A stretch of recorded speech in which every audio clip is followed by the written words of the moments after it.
कोई एब्सेंट हुआ तो? क्लास रिकॉर्डिंग भेज दो। Fees collection? ऑटोमेटिक। मार्केटिंग कैसे करेंगे? टीचमेंट वेबसाइट बना के देगा ना। टीचमेंट? अब पूरे इंडिया को मैथ्स पढ़ाओ सर। चाहे जैसी भी जरूरत हो, टीचमेंट पे टीचिंग आसान है। आज ही डाउनलोड करें टीचमेंट, इंडिया का नंबर 1 टीचिंग ऐप। तो हेलो बच्चों, नुआबा यूट्यूब चैनल के बोर्ड आभा सेक्शन में आप लोगों का सभी का स्वागत है बच्चों। तो बच्चों, इस वीडियो में हम आपका किस प्रकार से मार्क्स मिल सकता है यहाँ पे हम पूरी अपडेट देंगे और काफ़ी अच्छे तरीके से आपको समझा देंगे एक चार्ट की मदद से, जिससे आपको समझ में आ जाएगा कि किस प्रकार के मार्क्स आपके आ सकते हैं। बहुत ही अच्छा से डिस्कशन होगा, सभी को समझ में आएगा। तो वीडियो को पूरा देखना, तभी आपको अच्छे से क्लियर होगा कैसे मार्क्स, सभी मार्क्स सब्जेक्ट वाइज मिलेंगे। सारी चीज़ें यहाँ पर अच्छे से डिस्कस की जाएंगी, है ना। तो आपको देख लेते हैं कि क्या आपको है, किसका रेफरेंस मिलूंगा। देखिए, ये आपका जो दिख रहा है, ये वाला जो आपको दिख रहा है फोटो, ये फोटो जो अभी आपको दिख रहा है, ये अभी किसी सेकंड डिवीज़न किए हुए लड़के का एग्ज़ाम का है। पिछले मतलब कि पिछले काफ़ी साल पहले वो एग्ज़ाम दिया था। तो किस प्रकार से मार्कशीट है उसको देख लीजिए उसके आधार पर। और ये सीबीएसई का है, इसका कोई मतलब नहीं वहाँ पे किस तरह से मार्क्स तैयार किया जा रहा है। सीबीएसई से नहीं, हमें जैक बोर्ड का मतलब है। तो देखिए, जैक बोर्ड का क्लास 11th का मार्क्स जो आप लोग का आया हुआ है उसका आधार लूँगा। मतलब क्लास 12th में जो पहले मार्क्स आते हैं उसके कितने थ्योरी और प्रैक्टिकल के मार्क्स आते हैं वो दिखा दूंगा। और इसमें आपको दिखा दूंगा कि फुल मार्क्स किसी बच्चे ने कितना लाया, उसके आधार पर मार्क्स कैसे मिलेगा। तो यहाँ पे भी एक बच्चे का है मार्क्स, ठीक है। अब यहाँ से देखिए, मैंने आपके लिए चार्ट तैयार कर दिया। सारी चार्ट को अच्छे से समझाऊंगा, बहुत ही मेहनत से तैयार किया यार। अगर ये चार्ट इतनी मेहनत आपके लिए मैंने की है तो एक वीडियो को प्लीज़ लाइक कर दीजिए सबसे पहले। अब चलिए मैं समझा देता हूँ, और चैनल को जरूर से सब्सक्राइब कर लेना यार। हम यहाँ पर सबसे अच्छा से अपडेट देते हैं आपके जैक बोर्ड का, एकदम सटीक और सभी अच्छे से यहाँ पे डिस्कशन किया जाता है। तो इस चैनल को जरूर से सब्सक्राइब करके रखना। नौ आभा और बोर्ड आभा 2 चैनल है हमारे, दोनों को सब्सक्राइब करके रखिए, सारी अपडेट्स यहाँ पे मिलेंगी। देखिए, यहाँ पे एक लड़का है साइंस का है, कॉमर्स का भी रहेगा, कोई दिक्कत नहीं। आप सारी चीज़ें आप लोग यहाँ पे समझ लीजिएगा अपने आधार पे, है ना। तो देखिए, इस इंग्लिश का लड़का है, कॉमर्स वाले भी देख सकते हैं। मैं फिर से बता दे रहा हूँ, वो अपने आधार से समझ लेंगे कि किस तरह से मार्क्स जुटेगा, क्योंकि कॉमर्स में जल्दी प्रैक्टिकल नहीं होते। तो वो अपना समझ सकते हैं कि इंटरनल असेसमेंट ही सिर्फ 20 मार्क्स का होगा। सभी चीज़ें क्लियर करूँगा, ध्यान से देखते जाना। तो देखिए, इंग्लिश, फिजिक्स, केमिस्ट्री, मैथमेटिक्स और कंप्यूटर्स का 5 सब्जेक्ट था, और 100 मार्क्स के 5 सब्जेक्ट थे। कॉमर्स वालों के यहाँ पे अकाउंट्स होगा, है ना, उसमें से फिर एक बीएसटी होगा। तो इस तरह से होगा। लेकिन आप लोग का याद रखिएगा कि आप लोग का प्रैक्टिकल अगर नहीं होता है कॉमर्स में तो 20 नंबर के इंटरनल असेसमेंट होगा। वो आगे मैं आपको समझाऊंगा। आगे वीडियो में बहुत सारे सब्जेक्ट, जैसे कि इंग्लिश में, देखिए इंग्लिश में यहाँ पे प्रैक्टिकल नहीं है, तो उसी तरह से आपको बाकी चार्ट बन जाएगा, है ना। यहाँ पे प्रैक्टिकल नहीं रहेगा। तो 30 नंबर का प्रैक्टिकल होता है, मैं बता दूँ, और 70 नंबर का होता है थ्योरी। साइंस में 3 पेपर में, बाकी में तो 20 मतलब कि 20-20 नंबर का इंटरनल असेसमेंट इस बार मिलेगा। पहले तो 100 नंबर का डायरेक्ट एग्जाम ले लिया जाता था, अब 100 नंबर का एग्जाम नहीं हुआ, आपको पता होगा। आपका 11th के आधार पर मार्क्स जोड़ा जा रहा है। सारी चीज़ें समझाऊंगा, पूरा देखिएगा, वीडियो समझ में आएंगी। तो 100 मार्क्स फुल है। तो यहाँ पे देखिए, प्रैक्टिकल में 3 सब्जेक्ट में 30-30 में कितने अंक मिले, उसी को मैं आधार ले रहा हूँ। एक 24, एक 25 और एक 25। तो मैंने जो चार्ट बनाया वहाँ पे भी देखिए, मैंने 25, 24, 25, 25 मैंने चार्ट में ले लिया, इसी का आधार मान के, ठीक है।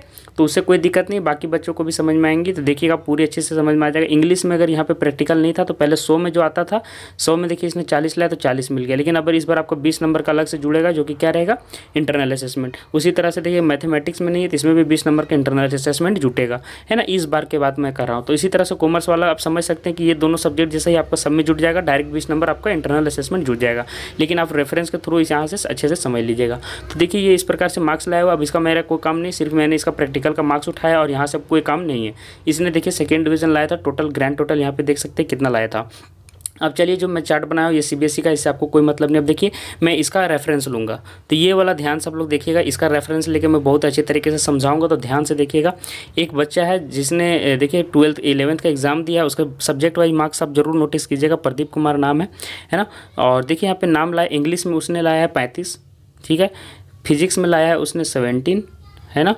केमिस्ट्री में उसने लाया है 26, और बायोलॉजी में उसने लाया है 36, कंप्यूटर साइंस में उसने लाया है 20। तो इसी का मार्क्स मैंने यहाँ पे देखिए डबल करके लिख दिया है। आप मेरे चार्ट को ध्यान से देखिएगा तो समझ में आ जाएगा। उसने इंग्लिश में यहाँ पे 35 लाया था, देखिए, तो यहाँ पे मैंने 70 कर दिया इंग्लिश में देखिए सबसे ऊपर। फिर उसने 17 लाया था, देखिए फिजिक्स, और एक फिर में 26 लाया, 17, 26, 36, 20। तो देखिए 17 दूनी 34, और फिर 26 दूनी 52, 36 दूनी 72, सभी का मैंने डबल कर दिया, है ना। अब यहाँ से चार्ट में आ जाइए। अब चार्ट को मैं बहुत ही अच्छे तरीके से समझाऊँगा, और सभी बच्चों को समझ में आएगा, मैं बता दे रहा हूँ। बहुत ही मेहनत से चार्ट तैयार हुआ यार, अभी जाके लाइक मार दो प्लीज़, इस वीडियो को जरूर से लाइक मार दो। और ये वाला चार्ट का अगर आपको फोटो चाहिए ये चार्ट का, तो आप हमारे टेलीग्राम ग्रुप में या इंस्टाग्राम में जा सकते हैं, वहाँ पर मैंने ये चार्ट डाल दिया है। टेलीग्राम ग्रुप का नाम आपको दिख रहा होगा बोर्ड आभा, जो नाम है चैनल का ही नाम है बोर्ड आभा। जाके टेलीग्राम ऐप में खोलना, बोर्ड आभा मिल जाएगा, वहाँ से जल्दी जाके ज्वाइन कर लो यार, बहुत ही इंपॉर्टेंट चीज़ें वहाँ पे मैं बता देता हूँ। तो वहाँ जाके ज्वाइन कीजिए, ये चार्ट आपको मिल जाएगा। अन्यथा इंस्टाग्राम आईडी जो भी दिख रहा है वहाँ पे भी जाइए, इंस्टाग्राम में भी मैंने डाल दिया, तो इंस्टाग्राम में फॉलो कर लेना। वहाँ पे आप हमसे प्रश्न भी पूछ सकते हैं, कुछ रिगार्डिंग आपको कुछ इंटरनल कुछ क्वेश्चंस करने हैं कि आपके एग्जाम के लेकर, तो आप हमसे वहाँ पे इंस्टाग्राम में मैसेज कर देना, वहाँ पे मैं पढ़ लूँगा और आपको रिप्लाई कर दूँगा। तो देखिए इंग्लिश में उसने 70 लाया है, डबल कर दिया मैंने 34 है ना, 52, सभी का फुल मार्क्स 100 ही रहेगा, देख लीजिए। मैथमेटिक्स वाले बच्चे, बायोलॉजी का सब्जेक्ट दोनों और में डाला हूँ, कोई आप लोग दोनों में से एक लिए होंगे, इकोनॉमिक्स या कंप्यूटर साइंस में आपने एक लिया होगा, है ना।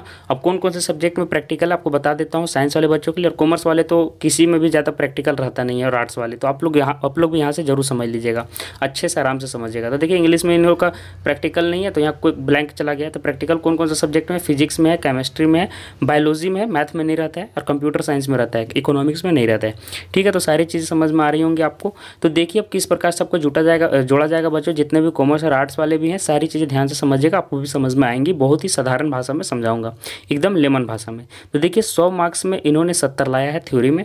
तो यहाँ पे आपको पता होगा कि जो भी मार्क्स आपका प्रैक्टिकल नहीं है साइंस वाले बच्चों का, जिसमें साइंस का मतलब प्रैक्टिकल नहीं होता है, उसमें 80% मार्क्स जुड़ेंगे। आपको याद रखना है 11th का 80% मार्क्स जुड़ेगा, है ना। और बाकी का कितना जुड़ेगा, 70%, जिसमें प्रैक्टिकल है, ठीक है। तो देखिए इसमें प्रैक्टिकल है, तो इसमें 70% मैंने निकाला है। किसी भी चीज़ का परसेंट कैसे निकाला जाता है मैं समझा देता हूँ। अगर बात मैंने किसी ने किसी पेपर में 40 नंबर लाया है, तो इसका 80% निकालना है, तो गुने 80/100 होता है, याद रखिएगा, गुने 80/100। और फिर कटवा दीजिएगा, 10 कट जाएगा, फिर 10 कट जाएगा, 8 चौके 32, मतलब कि 32 मार्क्स उसका हो गया, है ना। 80% ऐसे निकालते हैं। 70% इसी का अगर निकालना रहा तो कैसे निकालेंगे बच्चों, 70/100 से गुना कर देंगे उस मार्क्स को, 2 0 कट जाएगा, 7 चौके 28, 28 मार्क्स हो गया। आपको सारी चीज़ें सभी को समझ में आ गई होंगी, जो आर्ट्स और कॉमर्स वाले होंगे तो वो भी देखिएगा, साइंस वाले। तो देखिए इन सभी सब्जेक्ट का 80% मैंने निकाला है, जिसका प्रैक्टिकल है 3-4 सब्जेक्ट में, उनमें 70 गुने बटे 100, 70/100, 70/100 मतलब 70% मैंने मार्क्स लिया है। अब मैंने यहाँ पर चार्ट तैयार कर दिया है, देखिए। तो देखिए बच्चों, जो इंग्लिश में इस बच्चे ने सब्जेक्ट वाइज ध्यान से समझिएगा, इंग्लिश में उन्होंने 70 नंबर लाया, तो उसका 80% मैंने निकाला है, तो 56 नंबर आया। और वहाँ पे टोटल में मैंने +18 दे दिया, जो कि 20 मार्क्स में आपको जो मिला होगा इंटरनल असेसमेंट में, वो मैंने मान लिया कि सभी में उसको 18-18 मिला है। देखिए इंटरनल असेसमेंट में मान लिया हूँ कि 18-18 मिला है, आपको कितना भी मिल सकता है। तो यहाँ पे देखिए मैंने 18 जोड़ के लिया है। और प्रैक्टिकल में देखिए सेकेंड सब्जेक्ट में फिजिक्स में इसने 100 में 34 लाया है ना, 17 दूनी 34, पिछला में 11th में 17 लाया था, तो यहाँ पे 34 हो गया ना। आप समझ में आ रहा होगा आपको, यहाँ पे देख सकते हैं अगर आपको फिर से दिक्कत हो रही है तो। थ्योरी में देखिए उन्होंने 17 लाया था, फिजिक्स में देख लीजिए, फिजिक्स में 17, सभी का डबल वहाँ पे मार्क्स मैंने किया और बाकी परसेंटेज मैंने निकाल दिया, तो सभी को आप समझ में आ जा रहा होगा। तो फिजिक्स में देखिए 34 लाया है, और उसका फिर मैंने 70% निकाला, तो 23.80 आया, ठीक है। और अभी ये वाला पॉइंट रहने देता हूँ। प्रैक्टिकल में बात की मैंने 24 लाया, जो मैंने 12th वाले बच्चे से लिया था, रेफरेंस आपको दिखा भी दिया था। तो यहाँ पे जोड़ के ये दोनों को मैंने जोड़ा तो कितना आया, इतना आया। उसी प्रकार फिर मैंने केमिस्ट्री का निकाला, केमिस्ट्री में 52 लाया था, तो 52 का फिर 70% निकाल के फिर प्रैक्टिकल जोड़ा, तो ये दोनों नंबर मैंने जोड़े हैं, ये दोनों, और ये दोनों को जोड़ के देखिए कितना आ गया, 61.40। अब मैथमेटिक्स में देखिए जिस तरह से अकाउंट्स और आर्ट्स में नहीं होता है प्रैक्टिकल, उसी तरह मैथमेटिक्स को आप ले सकते हैं। तो 100 में उसने 72 लाया, तो इसका 80% जुड़ जाएगा, क्योंकि इसमें प्रैक्टिकल नहीं है। तो 80% में देखिए कितना आया, 57.60, देख पा रहे होंगे। तो 57.60 और इंटरनल असेसमेंट में 20 में से 18 मिला, तो 57 और 18 में जोड़ के कितना आएगा, 75.6। अब देखिए बायोलॉजी में मुझे थोड़ा सा कंफ्यूजन था, फिर भी मुझे लगता है कि प्रैक्टिकल होता है, इसलिए मैं प्रैक्टिकल ले लिया हूँ। जो बच्चे अगर बायोलॉजी में प्रैक्टिकल नहीं होता है तो दोष नहीं देना मुझे, सॉरी, थोड़ा सा इसमें हमको अच्छा से पता नहीं, लेकिन मैं प्रैक्टिकल मान के चल रहा हूँ। तो 100 में इसने 72 लाया अगर थ्योरी में, तो 72 का 70% इतना आया, 70% निकाला, और उसमें 25 प्रैक्टिकल का जोड़ दिया, तो 75.4 इसका मार्क्स हो जा रहा है। इकोनॉमिक्स में देखिए 80% हमको निकाल दिए, 80%, क्योंकि इसमें प्रैक्टिकल नहीं होता है, तो डायरेक्ट इंटरनल असेसमेंट का 18 नंबर जोड़ के 50 नंबर मैंने लिख दिया। उसी तरह कंप्यूटर साइंस का मैंने 70% निकाला, क्योंकि प्रैक्टिकल में 25 नंबर है, और 53 नंबर यहाँ पे बिठा दिया। अब देख सकते हैं ग्रैंड टोटल सभी सब्जेक्ट वाइज मैंने यहाँ पे लिख दिए हैं।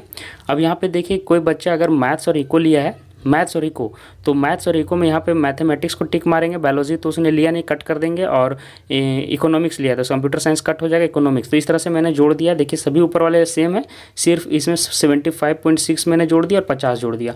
तो सभी को आप जोड़िएगा, देखिए कौन कौन सा मार्क्स जोड़ेगा, मैं एक बार समझा देता हूँ। इसमें मैथमेटिक्स जुटेगा, सॉरी बायोलॉजी का नहीं जुटेगा, क्योंकि वो इको का सब मतलब स्टूडेंट है। साइंस के सारे का मैंने बता दिया, कॉमर्स वाले इसी से अपना रेफरेंस लेकर समझ सकते हैं, अपना निकाल लीजिएगा आप चार्ट बना के। इकोनॉमिक्स को मैंने यहाँ पे लिया है और कंप्यूटर साइंस ने लिया, बाकी ये तीनों का तीनों ऊपर तो सभी का जुड़ेगा। तो जोड़ा मैंने किसको किसको जोड़ दिया, 74, 74.80, 61.40, 75.46 और 50 मैंने जोड़ा इकोनॉमिक्स का, है ना। तो जोड़ के कितना आया 308.8, तो इसको मैंने राउंड ऑफ कर दिया, है ना। राउंड ऑफ करके कितना मार्क्स आ रहा है 309, मतलब कि आपको याद रखिए कि 62% लगभग मार्क्स आ रहे हैं। परसेंट में मार्क्स कैसे निकालते हैं मैं बता दे रहा हूँ। 309 को आप 5 से डिवाइड कर दीजिए, आपको परसेंटेज समझ में आ जाएगा, क्योंकि 5 सब्जेक्ट्स हैं ना, 5 सब्जेक्ट्स हैं, तो 5 6 जा 30 और 5 1 जा और 2 जा लगभग समझ लीजिए जा रहा है, तो 5.61.8 जा रहा है लगभग। तो आप लगभग रेफरेंस में समझ सकते हैं 62% मार्क्स इनका आ रहा है। इस प्रकार से आप कर सकते हैं और उसका फर्स्ट डिवीज़न ग्रेड आ जाएगा, है ना। तो आप अपने ग्रेड देख सकते हैं, इसी तरह चेक कर सकते हैं कि आपको कौन सा ग्रेड आने का आसार ज़्यादा है। यहाँ पे मैंने 18 लिया है, आप ये लड़का अगर 17 भी मिलेगा, 3 नंबर कम भी हो जाएगा, फिर भी वो फर्स्ट डिवीज़न कर जाएगा। तो इसका फर्स्ट डिवीज़न करने के चांस ज़्यादा है, जिसका इस प्रकार से मार्क्स रहेगा। आप इसी प्रकार अपना रेफरेंस निकाल सकते हैं। अब देखिए एक बच्चे का मैथ्स और कंप्यूटर है, तो यहाँ पर मैंने मैथमेटिक्स का मार्क्स जोड़ा है और कंप्यूटर का जोड़ा है, बाकी इकोनॉमिक्स का ये इकोनॉमिक्स का मैंने नहीं जोड़ा, बायोलॉजी का नहीं जोड़ा। तो ये वाला जोड़ के इसका 311.8 मार्क्स आ रहा है, जिसका कि राउंड ऑफ करने के बाद 312 आ रहा है, जिसका लगभग 62.4% मार्क्स हो जा रहा है, जो कि बहुत ही अच्छा मार्क्स है। तो इसी प्रकार कॉमर्स वाले बच्चे क्या करेंगे और आर्ट्स वाले मैं बता दे रहा हूँ, आपको ये प्रैक्टिकल लेना ही नहीं है, आपको नहीं जोड़ना है। सिर्फ यहाँ पे क्या कीजिएगा मैं बता रहा हूँ, आपका और भी आसान हो जाएगा जोड़ना। सिर्फ 80% इस तरह से निकाल लीजिएगा। जैसे इकोनॉमिक्स का आपका इकोनॉमिक्स तो आप लोग का सब्जेक्ट होगा ही, तो देख लीजिए इकोनॉमिक्स जैसा ही सभी का निकालना है। आर्ट्स और कॉमर्स वाले को बता रहा हूँ, तो 100 में 40 लाया है कोई बच्चा, अगर आप इसी तरह सभी सब्जेक्ट का निकाल लीजिएगा और उसका 80% निकाल लीजिएगा और 80% यहाँ रख दीजिएगा और फिर इंटरनल असेसमेंट में 18 मान लीजिए या 17 मान लीजिए, जो मर्जी है, और जोड़ के निकाल सकते हैं कि कितना मार्क्स आपका आएगा। ध्यान रहे यहाँ कि 11th का जितना मार्क्स आया उसका डबल करके मैंने यहाँ पे लिखा है ना। तो 11th का डायरेक्ट नहीं लिखिएगा, नहीं तो बहुत कम मार्क्स हो जाएगा। तो 11th में जितना भी मार्क्स लाए उसको 2 से इंटू करके यहाँ पे बिठाना है, ठीक है। ये वाला चार्ट में देखिए, यहाँ पे थ्योरी में जितना भी आप 11th में लाएं उसका डबल करके मार्क्स यहाँ रहेगा, ठीक है। और वही डबल में से सिर्फ यहाँ पे 80% निकलेगा, वही डबल में से ही यहाँ पे 70% निकल रहा है। अब समझ में आ गया होगा। प्रैक्टिकल और इंटरनल असेसमेंट मैंने अलग से जोड़ा है। अब देखिए जिन बच्चों का बायोलॉजी और कंप्यूटर है उसका कैसे मार्क्स जुड़ेगा, तो बायोलॉजी वाला में मैंने मैथ्स का नंबर काट दिया है और इको बायोलॉजी प्लस कंप्यूटर, तो यहाँ पे मैंने इको भी काट दिया। तो इसका कौन कौन सा जुड़ेगा, 75.4 वाला जुड़ेगा और 53 जुड़ेगा। तो उसको जोड़ के मैंने देखिए इसका नंबर भी लगभग 312 ही आया, राउंड ऑफ करके, ये देखिए। तो मार्क्स मैंने इसका भी बता दिया बायोलॉजी का, जिन्होंने कंप्यूटर साइंस लिया। और बायोलॉजी में जो स्टूडेंट इकोनॉमिक्स लिए हैं उसका देखिए कैसे मार्क्स जुड़ेगा, ये वाला और ये वाला जुड़ेगा। और इसको जोड़कर देखिए कितना आया 308.6 मतलब 309, मतलब ये देखिए ये दोनों लगभग बच्चे का मार्क्स सेम आ गया है बाय द चांस, और ये दोनों का भी आ गया है। इस तरह से बहुत ही कम हो सकता है, लेकिन यहाँ पे हो गया है चार्ट में। तो ये चार्ट अगर आपको चाहिए तो टेलीग्राम ग्रुप में ज्वाइन कर लीजिए और इसी चार्ट की मदद से आप अपना मार्क्स यहाँ से निकाल सकते हैं। तो ये चार्ट चाहिए तो मेरा टेलीग्राम ग्रुप ज्वाइन कीजिए, या फिर उससे भी अच्छा रहेगा इंस्टाग्राम में जाके मुझे फॉलो कर लो यार, वहाँ पर प्रश्न भी पूछ सकते हो पर्सनल। इंस्टाग्राम का यहाँ पे दिख रहा होगा मेरा ID, वहाँ पर जाके फॉलो कर सकते हो। कॉमर्स वाले और आर्ट्स वाले बच्चों को भी मैंने अच्छे से वहाँ पर बताऊँगा कि आगे क्या पे आपका मतलब फॉर्म आएंगे, किन किन फॉर्मों को भरना है, इंटर के बाद कौन कौन से बेस्ट कॉलेज रहेंगे, सारी चीज़ें मैं यहाँ पे बताऊंगा। इसलिए हमारे चैनल से ज़रूर जुड़ जाइए, चैनल को सब्सक्राइब करके रखिए और टेलीग्राम ग्रुप में जुड़ जाइए। जितने भी फॉर्म आपके आएंगे ग्रेजुएशन के लिए, अच्छे अच्छे कॉलेज, और आपके जेई का प्रिपरेशन जो बच्चे कर रहे हैं, ग्रेजुएशन जिनको करना है, आर्ट्स कॉमर्स जितने भी बच्चे हैं उनके लिए बेस्ट कॉलेज कौन रहेगा, पॉलिटिकल साइंस के लिए बेस्ट कॉलेज कौन रहेगा, BHU का फॉर्म कब आएगा, जामिया मिलिया इस्लामिया का फॉर्म कब आएगा, मैं सारी चीज़ें इस चैनल में बताता हूँ। तो जो बच्चे पढ़ने वाले हैं, अच्छे बच्चे हैं, ज़रूर से सब्सक्राइब करके रखिएगा ताकि अच्छे कॉलेज में आपका एडमिशन हो सके। और जितने भी जैक बोर्ड के आपके अपडेट्स आते रहते हैं यहाँ पे मैं बताते रहता हूँ कि किस प्रकार का अपडेट्स आपके लिए आया हुआ है, ताकि आपको भी फायदा होगा। आप देखे होंगे हमारे वीडियो में ग्रेजुएशन मतलब कि जो बच्चे ग्रेजुएशन कर रहे हैं उस पर भी रिलेटेड वीडियो आता है। तो इसलिए आप अगर इंटर पास करके ग्रेजुएशन भी जा रहे हैं तो हमारा चैनल आपके लिए बहुत ही काम देगा। तो इसलिए चैनल को जरूर से सब्सक्राइब करके रख लीजिए, है ना। तो ये चार्ट से आप अपना मार्क्स निकाल लीजिए, जितना जितना मार्क्स आता है आप मुझे कॉमेंट करो यार नीचे बॉक्स में, मैं देखता हूँ सभी का कितना आता है। अभी जाके अभी मैं बोल रहा हूँ, आलस मत करो, अभी से देख लो कितना मार्क्स आता है और उसी के आधार पर आपको पता लग जाएगा कि कितना मार्क्स टोटल आ रहा है। इससे आपको क्या फ़ायदा होगा कि आपको एग्जाम इस साल देना है कि नहीं देना है, आपको पता होगा। जो बच्चे के मार्क्स अच्छा नहीं आ रहा वो फिर से एग्जाम दे सकते हैं। मैंने बता दिया कि जिनको अपना मार्क्स से सेटिस्फेक्शन नहीं मिल रहा है, संतुष्ट नहीं हो रहे हैं, वो फिर से एग्जाम देके अपना मार्क्स बढ़ा सकते हैं। और देखिए आपका रिजल्ट का मार्क्स, आपको जो C ग्रेड लाने वाले बच्चे हैं वो मैट्रिक में फेल भी हो सकते हैं। ये भी अपडेट देना था कि जिन बच्चों का मार्क्स आपका देखिए C ग्रेड किसको कहते हैं, जो 30% से 45% अंक लाने वाले छात्र छात्राओं के जो हैं वो फेल भी कर सकते हैं। देख लीजिए 9वीं में 5 विषयों के 40-40 अंक ऑटो के ऑब्जेक्टिव सवाल ओमर शीट पूछे गए थे, वहीं 10-10 इंटरनल असेसमेंट के मार्क्स दिए गए थे, है ना। दोनों मिलाकर जिन विद्यार्थियों का 16.6 से 22 तक अंक आए हैं वो सी ग्रेड के विद्यार्थी हैं, समझ लीजिएगा। तो आप ये वाला भी आर्टिकल पढ़ लीजिए एक बार कि किन बच्चों का इसमें से है। अगर इनमें से अगर 2-3 सब्जेक्ट इस तरह के हैं तो आप परीक्षा की तैयारी करना शुरू कर दो यार, मैं अभी से बता दे रहा हूँ, नहीं तो आपको बाद में दिक्कत होगा, ठीक है। तो ये भी अपडेट मैं दे देना चाह रहा था। और इन चार्ट की मदद से आप अपना मार्क्स निकाल लीजिए और देख लीजिए कितना मार्क्स आता है, नीचे कॉमेंट कीजिएगा, ठीक है।